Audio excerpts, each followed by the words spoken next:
10 years of silence ended with a single letter.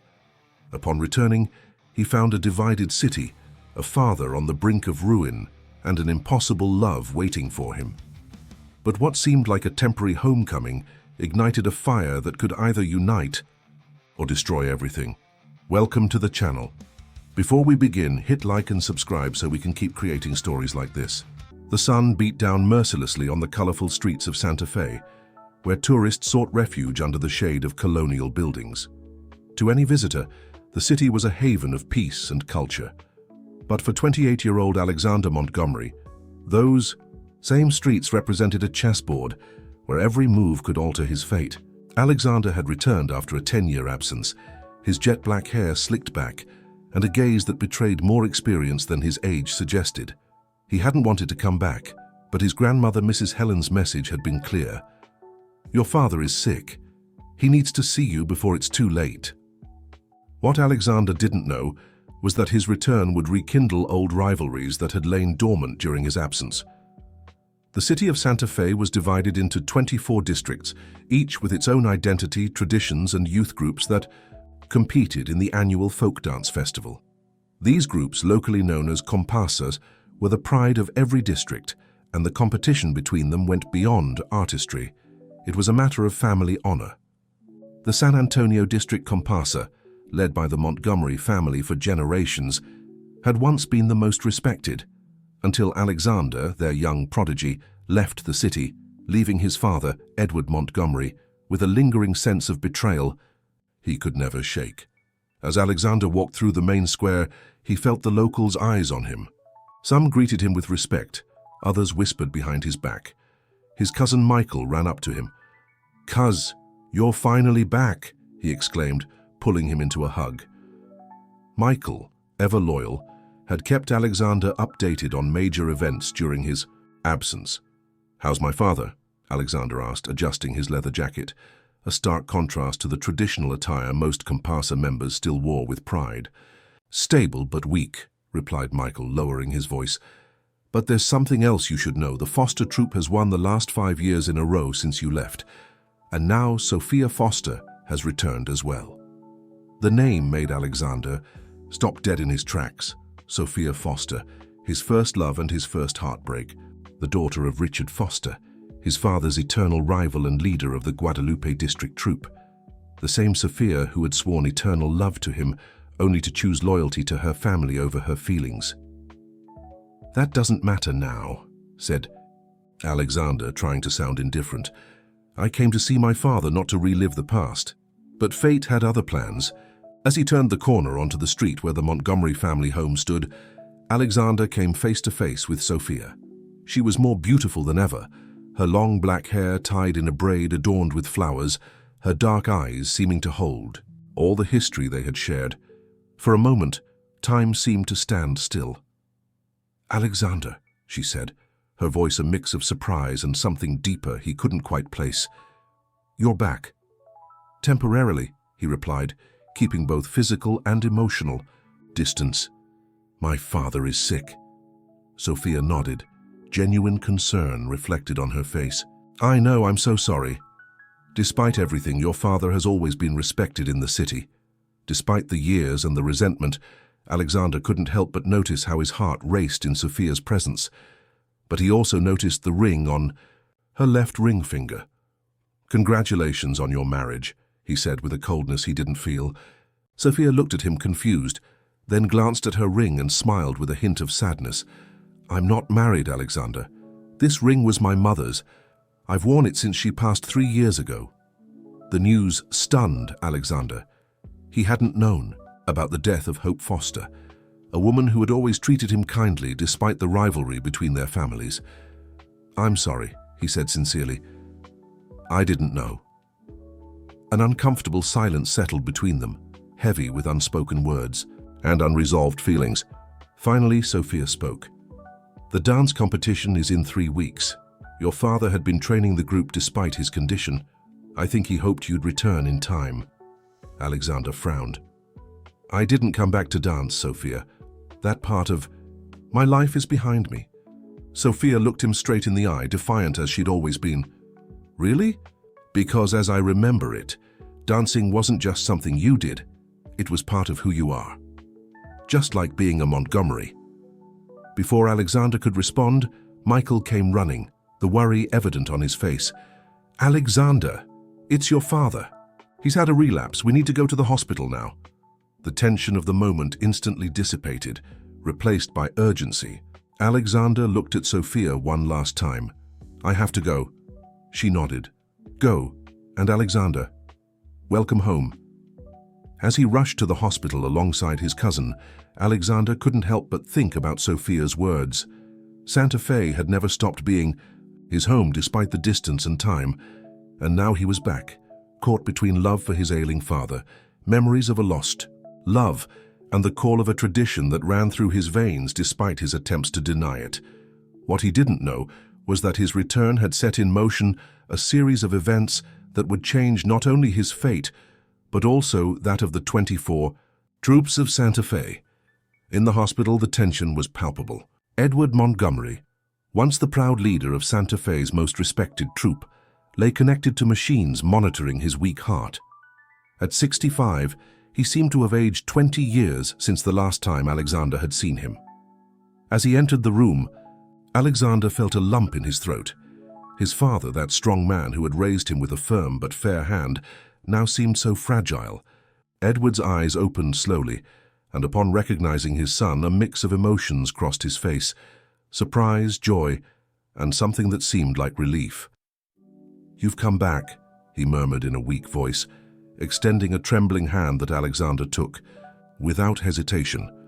"I'm back, Dad," Alexander replied, gently squeezing his father's hand. He had rehearsed this moment 1,000 times, imagining reproaches and arguments. But now that he was face to face with him, all the words of blame faded away. Edward tried to sit up, but a coughing fit stopped him. Alexander quickly helped him drink some water.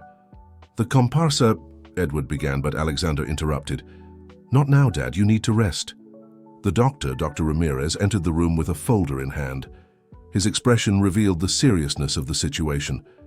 "Alexander, I'm glad you're here. Your father has a heart condition that has worsened over the past few months."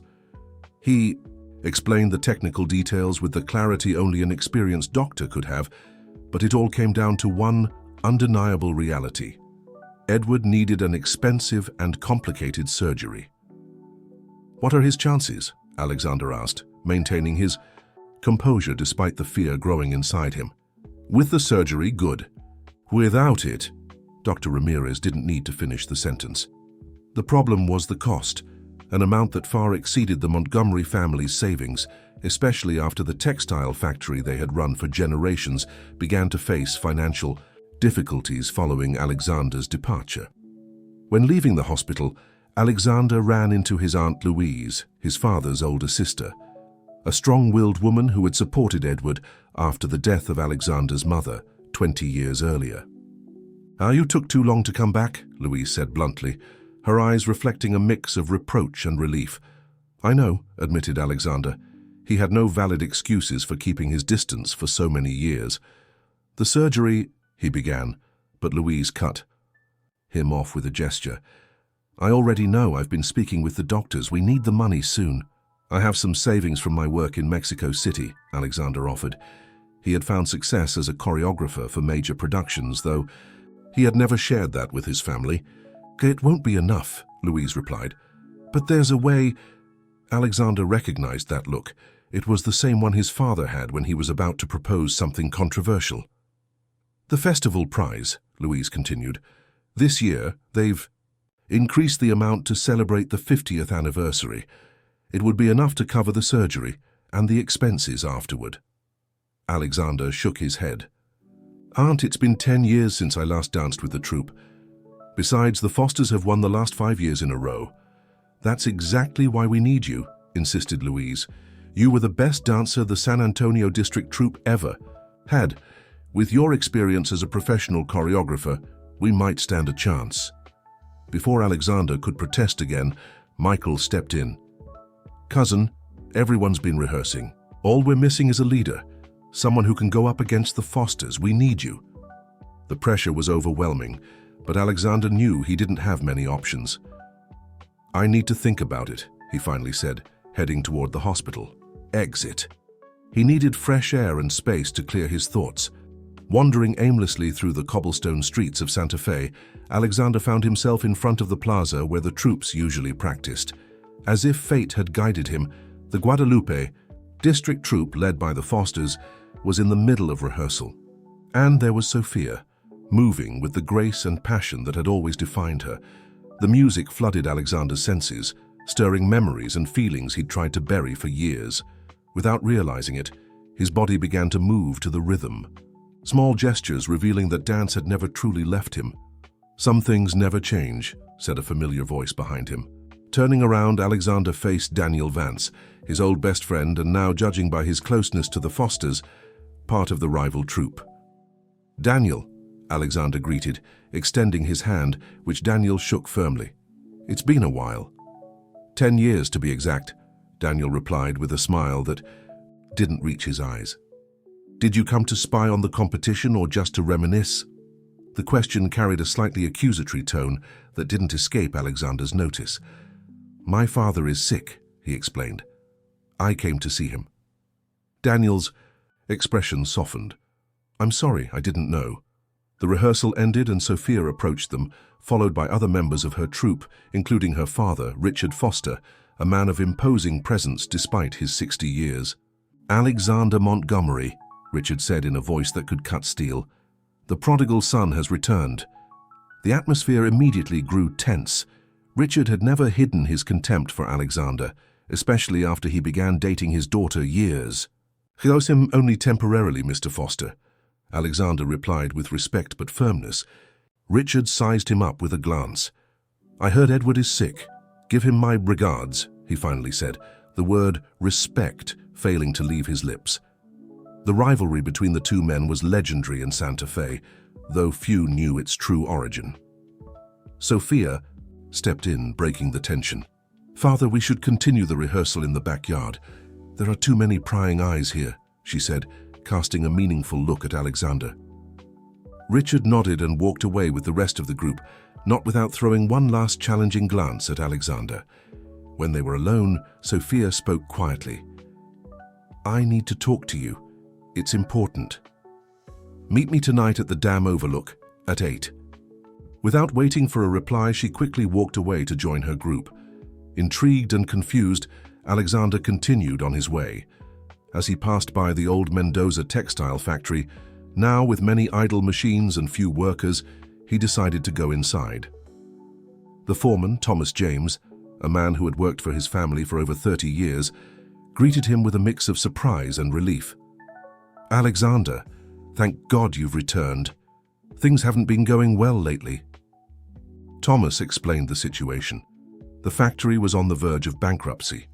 Large orders had dwindled and small businesses barely kept operations afloat. Your father refused to sell, even when he received good offers, Thomas explained. He said it was the Montgomery legacy, and that he had to preserve it for when you returned. This revelation hit Alexander like a punch to the gut. Despite his apparent rejection, his father had never lost hope in his return. Who wanted to buy? He asked, more out of curiosity than real interest. Big companies mostly, but in recent months it's been Richard Foster who's shown the most interest. This surprised Alexander. What interest could Richard possibly have in a failing textile factory? That night, as he made his way to the overlook to meet Sophia, Alexander couldn't stop thinking about everything he'd discovered in a single day. His father's illness, the factory in trouble, the possible competition at the festival, and now this mysterious meeting. Upon reaching the overlook, a secluded spot with a breathtaking view of Santa Fe bathed in moonlight, he found Sophia waiting for him, her silhouette perfectly outlined against the starry sky. Thank you for coming, she said, as she saw him approach. I wasn't sure you would. Curiosity got the better of pride, Alexander admitted. What did you want to talk about? Sophia took a deep breath as if preparing to reveal something important. It's about your father and mine. There's something you don't know, something that explains the rivalry between them, something that could change everything you think you know about your family and mine. The cool night breeze tousled Sophia's hair as she sat on the edge of the overlook, inviting Alexander to join her. The city below seemed like a sea of dancing lights, oblivious to the revelations about to alter the course of two families. "What I'm about to tell you," Sophia began, "I discovered just 3 months ago after my father had an accident that left him unconscious for days." She explained how, while searching for insurance documents, she found a hidden box in her father's office, containing letters, photographs, and old papers. According to these documents, the textile factory didn't originally belong to the Montgomerys. It was jointly owned by your grandfather Ernest and my grandfather Martin. They were partners and best friends, not rivals. Alexander listened skeptically. This version completely contradicted the family history he'd heard his entire life. "If that's true, what happened? Why did our families become enemies?" Sophia pulled an old photograph from her purse. In it, 2 young men smiled as they stood in front of the newly opened factory. "There was a fire in 1975, she continued. "The factory was partially destroyed. The insurance didn't cover everything, and they needed money to rebuild. Your grandfather secured a major loan, but in exchange, the property deeds were put solely in his name as collateral." "That doesn't explain the rivalry," Alexander pointed out. "No, but this does," Sophia replied, handing him a yellowed letter. "When it was time to restore the partnership, your grandfather refused. He claimed he was the one who had risked everything for the loan and that, legally, the factory belonged only to him." The revelation hit Alexander like a weight. If what Sophia said was true, the Montgomery fortune had been built on betrayal. "My grandfather died believing that justice would someday be served," Sophia continued, "and my father inherited that resentment, turning it into an obsession." Now, many things began to make sense to Alexander. The intensity of the rivalry, Richard's insistence on buying the factory, even the fierce opposition to his relationship with Sophia years ago. "Why are you telling me this now?" he finally asked. Sophia looked him straight in the eyes. "Because my father plans to use the dance competition to publicly humiliate your family. He's hired professional dancers from Mexico City to guarantee victory. And afterward, he plans to reveal this story during his speech, in front of the entire town." Alexander felt his world tilting. Not only was his father's business at stake, but also his family's honor. "And you? What do you think of all this?" Sophia sighed deeply. "I believe the rivalries of our parents and grandparents shouldn't define our lives. I've always believed that, even when we were young." A heavy silence settled between them. Both remembered those days 10 years ago when they had loved each other in secret, defying their family's feud. "If your father is so sure of winning, why does it worry you that I've returned? Why warn me?" Sophia gave a sad smile. "Because despite everything, I believe in justice. And because—" she hesitated for a moment, "I never stopped believing in you, in us, in what we could have been without all this inherited hatred." The confession hit Alexander like a wave. For years, he had tried to convince himself that Sophia had betrayed him, choosing family loyalty over their love.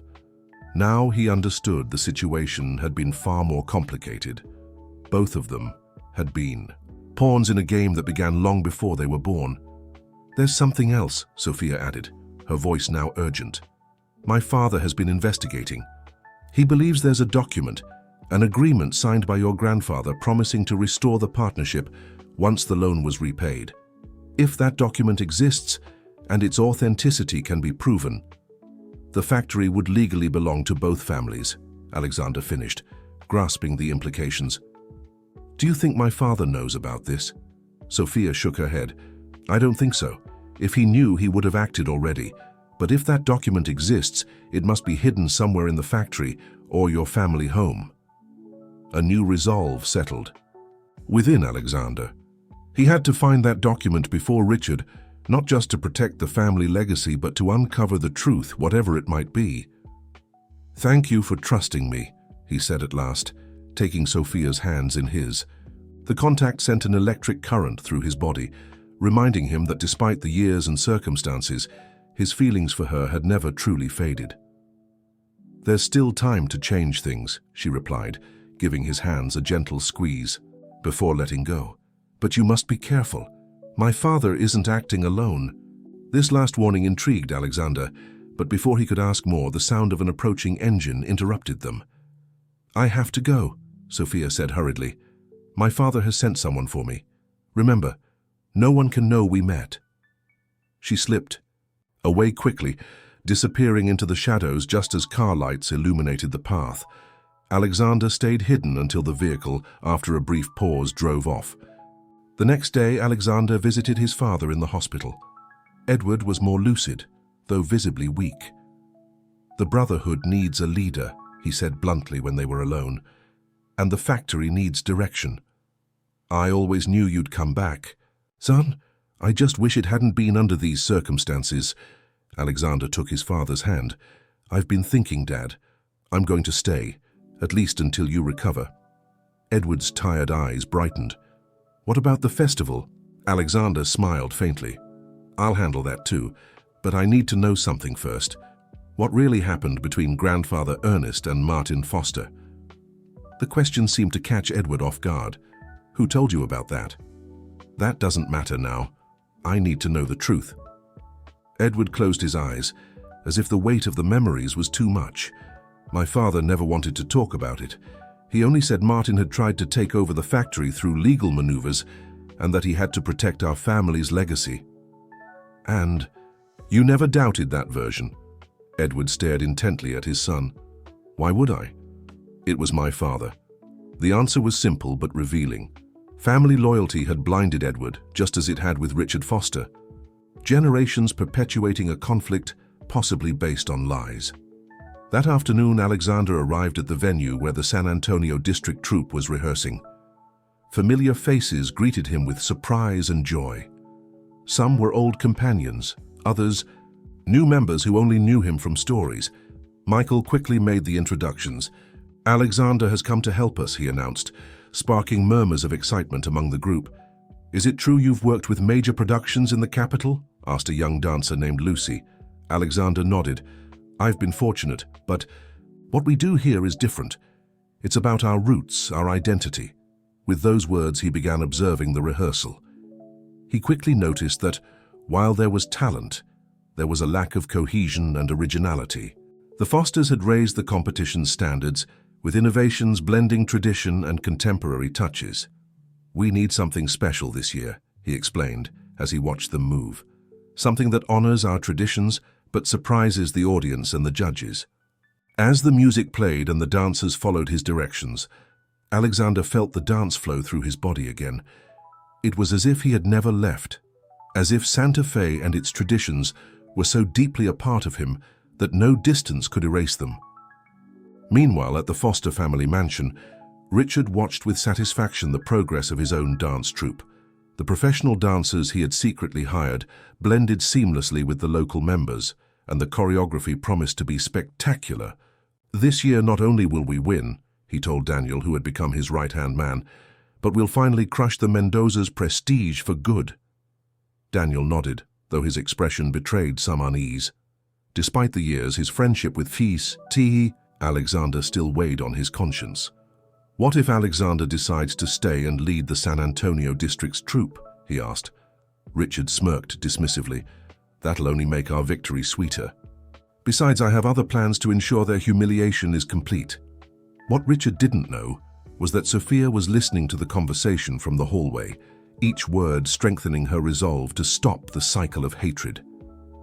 That night, as she sorted through old documents in her father's study, she found something that confirmed her suspicions. A note written by her grandfather mentioning the existence of a hidden agreement in the place where it all began.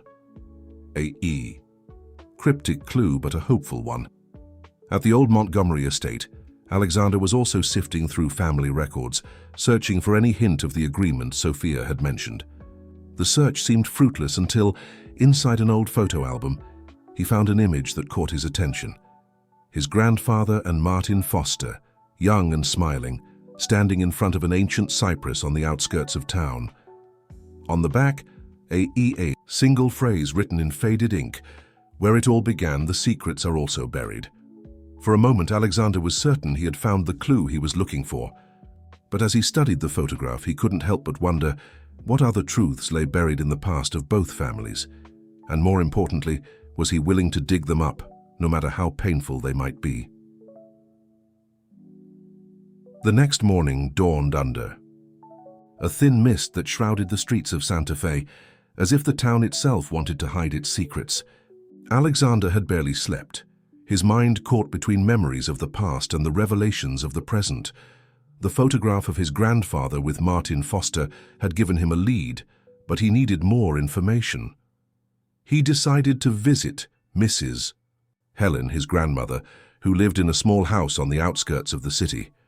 At 88 years old, Mrs. Helen still had a sharp mind and a remarkable memory. If anyone knew the true history between the families, it was her. When he arrived, he found the elderly woman sitting on the porch as if she had been waiting for him. "I knew you'd come," she said with an affectionate smile as Alexander leaned in to kiss her cheek. "You've always been like your grandfather, unable to leave a mystery unsolved."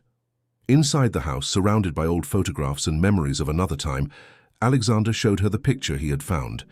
"I need to know what really happened, Grandma. The truth about the factory, about the rivalry." Mrs. Helen studied the photograph with nostalgic eyes. "That tree," she said, pointing to the background of the image. "It's the ancient cypress by the river's source. That's where your grandfather and Martin sealed their friendship and partnership, long before the factory existed." Alexander listened intently, trying to piece together every bit of information. What happened next? Why did they become enemies? Mrs. Helen sighed deeply. The fire changed everything. The factory was nearly ruined, and they urgently needed money to rebuild it and support the families who depended on it. Martin wanted to sell it to businessmen from the capital, but your grandfather refused.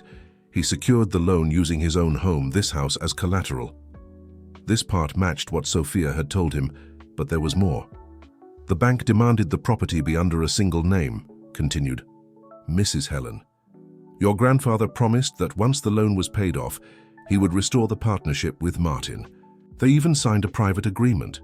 "And that agreement, does it still exist?" asked Alexander, sensing he was nearing the truth. "Your grandfather kept it," replied Mrs. Helen. "He always said it would be needed someday. But before he could fulfill his promise, there was a terrible misunderstanding." The elderly woman explained how Hope, Martin's wife and Richard's mother, had suffered an accident at the rebuilt factory. They blamed Ernest for negligence, and the families grew apart. By the time the loan was finally paid, Martin wanted nothing to do with the Montgomerys, and Ernest, wounded by the accusations, chose to keep the property for himself. "Their pride was stronger than their friendship," concluded Mrs. Helen sadly. "And that bitterness was passed down to their sons, Edward and Richard." "What about the agreement? Do you know where it might be?" pressed Alexander. Mrs. Helen pointed again to the photograph. "Your grandfather always said the most important secrets should be kept where it all began. The ancient cypress." Alexander was certain he would find the document there, the one that could change the fate of both families. As he left his grandmother's house, Alexander received a call from Michael. The rehearsals for the parade were going well, but they needed to make decisions about the costumes and music. "I'll stop by in the afternoon," Alexander promised, but first he had to visit the ancient tree. The ancient cypress stood on a remote plot of land, near the source of a small river that ran through Santa Fe. It was a peaceful, almost mystical place, where local legends said the ancient inhabitants once held rituals to give thanks for the water. When he arrived, Alexander was surprised to see he wasn't alone. Sophia was there too, gazing thoughtfully at the majestic tree. "The same clue led us to the same place," Alexander said as he approached her. Sophia startled slightly. "My grandfather mentioned this tree in his journals. He said everything began here." Both understood they were searching for the same thing. Without a word, they began examining the tree, looking for any sign, any mark that might indicate where the document was hidden. The bark of the ancient cypress had numerous knots and natural hollows, any of which could serve as a hiding place. "Look at this," Sophia finally said, pointing to initials carved at the base of the trunk. "E.M. plus M.F. Ernest Montgomery and Martin Foster." Beneath them, nearly faded by time, was a date, 1950. The year their friendship began, Alexander whispered. Guided by intuition, they both began inspecting that section of the tree more closely. Alexander pressed different parts of the bark until, surprisingly, a small section gave way, revealing a hidden cavity. Inside, protected by a rusty metal box, they found what they were looking for: the original agreement, signed by both men, in which Ernest Montgomery pledged to restore the shared partnership once the loan was repaid. The document included an unexpected additional clause. If the partnership was not restored during the signatories' lifetimes, ownership of the factory would be divided equally between their descendants. "This changes everything," murmured Sophia, reading the document in awe. "According to this, the factory legally belongs to both families." Alexander nodded, feeling a mix of relief and concern. The document proved his grandfather had intended to keep his word, but it also confirmed that the Montgomery fortune had been built, at least in part, on a broken promise. "What do we do now?" asked Sophia, looking at Alexander with an intensity that revealed the moment's gravity. "The right thing," he replied simply. "But first I need to speak with my father." Back at the hospital, Alexander found Edward more alert, though still weak. Carefully, to avoid upsetting him, he showed him the document and shared what they had discovered. "I always suspected there was more to that story," Edward confessed after a long silence. "My father never wanted to talk about it, and I just kept fueling the resentment without questioning it." The revelation seemed to lift a weight from Edward's shoulders. "What do you plan to do, son?"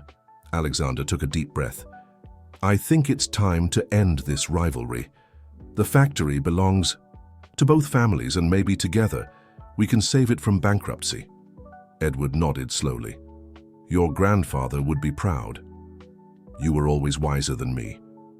That afternoon, during the rehearsal for the parade, Alexander was surprised to see the dancers' natural talent. With a few suggestions and adjustments, the choreography began to take shape impressively. "We have a real chance to win," Michael remarked, watching the progress with satisfaction. But for Alexander, the competition was no longer just about winning. It was about healing wounds, about reclaiming what had been lost. "I want to do something different this year," he announced, "something that honors our traditions but also looks to the future, toward reconciliation."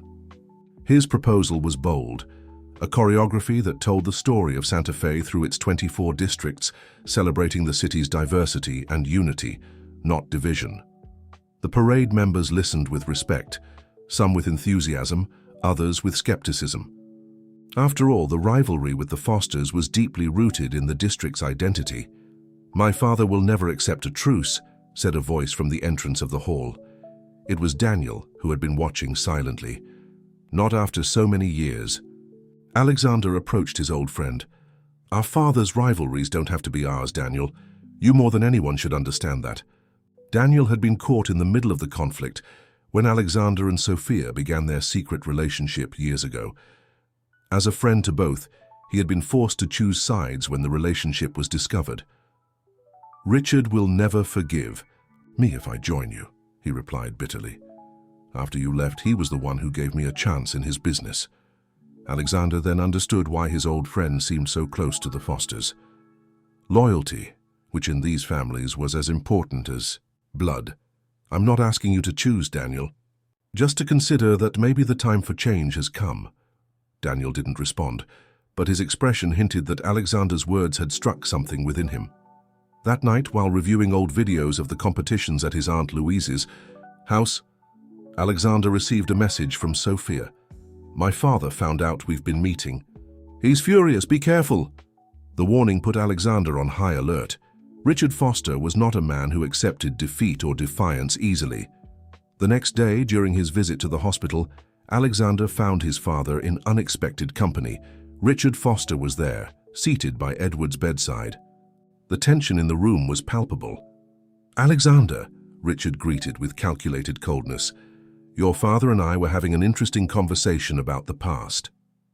Edward seemed agitated, his heart monitor showing readings faster than normal. "What are you doing here?" Alexander asked bluntly, positioning himself protectively beside his father. "I came to make a final offer for the factory," Richard replied. "A generous one considering its current state." His eyes gleamed with anticipated triumph. "And to remind your father that some debts are never forgotten." It was clear Richard still didn't know about the discovered document. Alexander exchanged a glance with his father, who gave a slight nod. "Perhaps you should know, Mr. Foster, that we've uncovered some information that might interest you." Richard's face shifted subtly. "What information?" "About the true ownership of the factory," Alexander replied, remaining calm. "About an agreement signed decades ago." For the first time, Richard's eyes showed uncertainty. "What are you talking about?" The conversation was interrupted by Sophia's unexpected arrival as she hurried into the room, her face filled with concern. "Alexander, She stopped when she saw her father there. "Sophia, what are you doing here?" Richard asked, surprise quickly turning to suspicion. "How did you know I'd be at the hospital?" The tension grew as Richard's eyes darted from his daughter to Alexander and back. "You two have been conspiring." "Behind my back," he muttered, anger rising in his voice. "This isn't a conspiracy, Father," Sophia said firmly, stepping forward. "It's an attempt to end a feud that's gone on far too long." The air was so thick with tension, it felt like it might shatter. Edward, despite his weakness, sat up slightly in bed. "Richard, it's been 40 years. Maybe it's time we listen to what our children have to say." Richard Foster, a man accustomed to imposing his will, suddenly found himself in a situation he couldn't control. With deliberately slow movements, Alexander pulled out a copy of the document they had found and handed it to him. "This changes everything, Mr. Foster. It's not about winning or losing, it's about rectifying a mistake from the past." As Richard read the document, his face cycled through a range of emotions: disbelief, anger, and finally, a strange sort of resigned acceptance. "My father always said Ernest had promised to restore the partnership," he murmured, more to himself than to those present. "I never thought proof existed." A heavy silence filled the room. Decades of resentment, rivalry, and missed opportunities seemed to materialize between them. It was Edward who finally spoke. "Our fathers made mistakes, Richard, and we've perpetuated those mistakes, passing that hatred down to our children." Richard looked up from the document, his eyes meeting those of his longtime rival. For a moment it seemed he might slip back into his usual animosity, but instead, something in his expression shifted. "What exactly are you proposing?" he asked, addressing Alexander and Sophia. It was the first opening, the first crack in the wall of hostility that had defined the relationship between their families for generations. "A renewed partnership," Alexander replied. "The factory legally belongs to both families. Together we could save it, modernize it. And as for the festival competition," Sophia added, "it could be an opportunity to show unity, not division." Richard scoffed with faint disdain. "Unity? After all this time? The entire city expects to see us compete, not collaborate." "Precisely why it would have such a powerful impact," argued Alexander. "Imagine the reaction when, instead of continuing an outdated rivalry, we present something completely unexpected." The idea hung in the air, brimming with possibilities. Edward, watching closely, saw something he hadn't seen in decades: doubt in Richard's eyes. A crack in the armor of resentment he'd carried for so long. "At least consider the proposal, Richard," he said softly. "For our children's sake, if not our own." Finally, Richard gave a slight nod. "We'll talk after the festival," he conceded, heading toward the door. "Until then, may the best team win." He paused briefly beside Sophia. "I'll see you at home. We have much to discuss." When Richard left, the room seemed to fill with oxygen again. "That was unexpected," remarked Alexander. "My father never gives in so easily," said Sophia, worried. "We must be prepared for anything." In the days that followed, the entire city buzzed with the energy of the approaching festival. The 24 teams intensified their rehearsals, each determined to dazzle in the grand competition. But nowhere was the anticipation as intense as in the San Antonio and Guadalupe districts. For the Montgomerys, Edward's surgery had been scheduled for the Week after the festival, the cash prize was now more important than ever. For the Fosters, the competition had taken on new meaning. It was no longer just about humiliating their traditional rivals, but about proving they deserved half of a legacy denied to them for decades. Alexander divided his time between the hospital, the factory, and the dance troupe rehearsals. Under his direction, the dancers had reached a level that surprised even the most skeptical. The choreography he designed blended traditional elements with innovative touches, telling the story not just of their district, but of the entire city. Meanwhile, Sophia faced her own challenges. Her father, though seemingly open to reconciliation, was still moving forward with his original plans for the troupe. The secretly hired professional dancers remained part of the show, and the choreography still focused on the superiority of the Guadalupe district over the others. "I'm not sure I trust your father's sudden willingness to talk," Daniel remarked to Sophia during a rehearsal break. He had been watching the unfolding events with growing unease. "My father is a proud man," Sophia replied, "but he's also pragmatic. The document proves the factory partly belongs to our family. That changes his strategy, not necessarily his feelings." Daniel nodded thoughtfully. "And you? How do you feel about all this?" The question caught Sophia off guard. Daniel had been her confidant for years, especially after Alexander left. "I feel like we're on the brink of something important," she finally answered, as if our entire family history had been a prelude to this moment. Their conversation was interrupted by Richard's arrival, who shot a stern look at his daughter before announcing they needed to intensify rehearsals. The night before the festival, the traditional Callejoneada, a nighttime parade with music and dance through the cobblestone streets, brought the people of Santa Fe together in a preliminary celebration. It was customary for the troops to showcase small previews of their performances, building anticipation for the main event.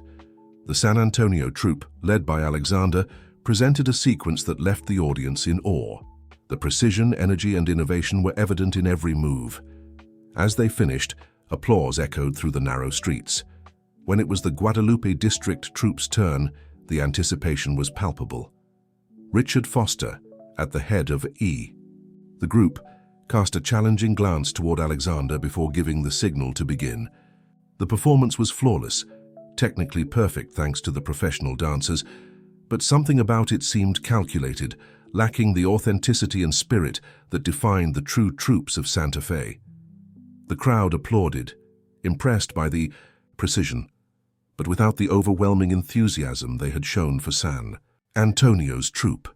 "It seems you have real competition this year, Father," Sophia remarked as they walked home, the rest of the troupe moving ahead. Richard remained silent for a moment before replying, "Technique isn't enough, is it? It takes heart." The observation surprised Sophia. It was the first time in years her father had admitted, even indirectly, that something might be missing in their strategy. The morning of the festival dawned radiantly, as if the sky itself was celebrating. The main square had been transformed into a stunning stage, with stands for the audience and a jury of distinguished choreographers and folk dance experts. From early on, the entire city seemed to have poured into the historic center.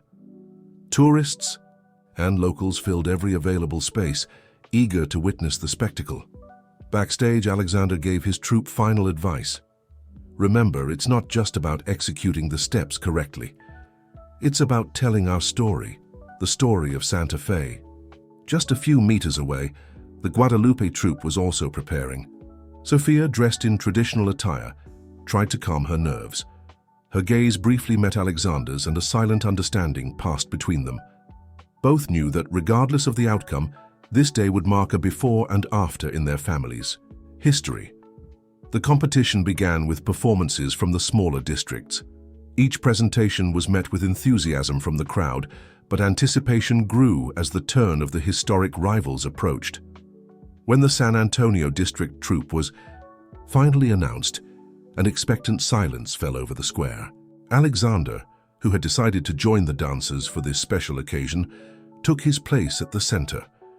The music began slow and evocative before gradually building in tempo. The choreography they had prepared was a visual narrative tracing the history of Santa Fe, honoring its traditions while celebrating its evolution. Each movement flowed into the next, with a natural grace that seemed almost magical. When the performance ended, the ovation was immediate and overwhelming. Even the typically stoic judges wore expressions of admiration. The bar was now set high for the Guadalupe troupe, who would perform last. As they waited their turn, Richard approached Sophia, his expression unreadable. "Alexander always had a special gift for this," he remarked, surprising her once again with his unexpected sincerity. "Dad," Sophia began, sensing it was the right moment. "What if we do something different, something no one expects?" Richard looked at her curiously. "What do you have in mind?" What followed was a quick huddle between Sophia, Richard, and the lead dancers of the troupe. When they were announced, the audience expected the usual display of technical superiority that characterized the Guadalupe district's dance troupe. What they witnessed instead was a performance that began following the expected pattern but gradually transformed into something entirely different. Midway through the presentation, as the music shifted to a rhythm everyone recognized as signature to the San Antonio district's troupe, a murmur of confusion swept through the crowd. And then, in an unexpected twist, Alexander and several members of his troupe joined the performance. What followed was an improvised yet astonishingly harmonious choreography, with both troupes dancing together rather than competing. The music wove together traditional melodies from both districts, creating something new and powerful. The audience, initially bewildered, soon grasped the meaning of the gesture. What they were witnessing wasn't just a dance performance, but a symbolic act of reconciliation, the end of a rivalry that had divided the city for generations. When the music finally stopped, Alexander and Sophia stood at the center of the stage, their hands clasped high. The silence that followed lasted only a moment before a deafening ovation erupted. In the stands, Edward, who had insisted on attending, despite his frailty, and Richard sat side by side, their expressions reflecting a mix of awe and a deeper emotion neither would have admitted. "Our children are wiser than we were," Edward remarked, extending his hand to his former rival. After a moment's hesitation, Richard shook it. Perhaps they always were. The judges, thrown off by this unexpected turn, deliberated longer than usual. Finally, they announced their decision: a historic tie between the San Antonio and Guadalupe troupes, with the prize to be shared. But the true reward, as the head judge noted, was the example of unity they had shown. Weeks later, Edward, now recovering well from his surgery, signed documents alongside Richard to formalize their new joint ownership of the textile factory. The old rivalry had given way to a collaboration that promised not only to save the family business, but to expand it into new horizons. Alexander, who had decided to stay in Santa Fe, now worked with Sophia on an ambitious project, transforming the annual dance festival into an internationally renowned cultural event celebrating Mexico's rich dance traditions. The 24 troupes, inspired by the example of reconciliation, had begun collaborating rather than competing, creating joint performances that drew visitors from across the country. "Did you ever imagine we'd end up like this?" asked Sophia to Alexander one afternoon, as they gazed from the overlook at the city they had rediscovered together. "Not in my wildest dreams," he replied, taking her hand. "But now I can't imagine a different story for us." The city of Santa Fe, with its cobblestone streets and colonial buildings, remained the same. Yet something fundamental had changed. Where there had once been divisions, a new unity now flourished. The wounds of the past were beginning to heal, and old rivalries were transforming into promising collaborations. And at the heart of this change, like a living symbol of reconciliation, were Alexander and Sophia, two people who had found their way back home and, in the process, had rediscovered not only the love they had never forgotten, but also the truth that had remained hidden for far too long. As the sun set over Santa Fe, bathing the city in golden and pink hues, Alexander and Sophia sealed their reunion with a kiss, a simple yet powerful gesture that promised a future where old wounds could finally heal and where new generations wouldn't have to carry the weight of inherited grudges. The music of the festival bands would continue to play in the streets of Santa Fe, but now with a new rhythm, one of reconciliation and hope. And beneath the ancient cypress, where it had all begun, new promises would be made, this time to be kept. Because some dances, as Alexander and Sophia had discovered, are not just for competition, but for uniting, for healing, for reminding us that even the deepest rivalries can give way to something more beautiful when we dare to change the steps of the choreography we've repeated for too long. Dear listeners, we hope the story of Alexander and Sophia has moved you as much as it moved us while creating it. The power of reconciliation and the courage to question inherited traditions remind us that it's never too late to heal old wounds. To continue this emotional journey, we've prepared a special playlist with equally captivating stories that explore family bonds and second chances. Find it by clicking to your left. If you enjoyed this story of Santa Fe and its festival bands, don't forget to subscribe to our channel and like the video. Every week we bring you unique stories that explore the rich Mexican culture and the complexity of human relationships. What other stories of reconciliation would you like to hear? Let us know in the comments. Your suggestions are our inspiration for future tales. We'll see you in the next episode, where passion, drama, and redemption will continue to take center stage in our telenovelas.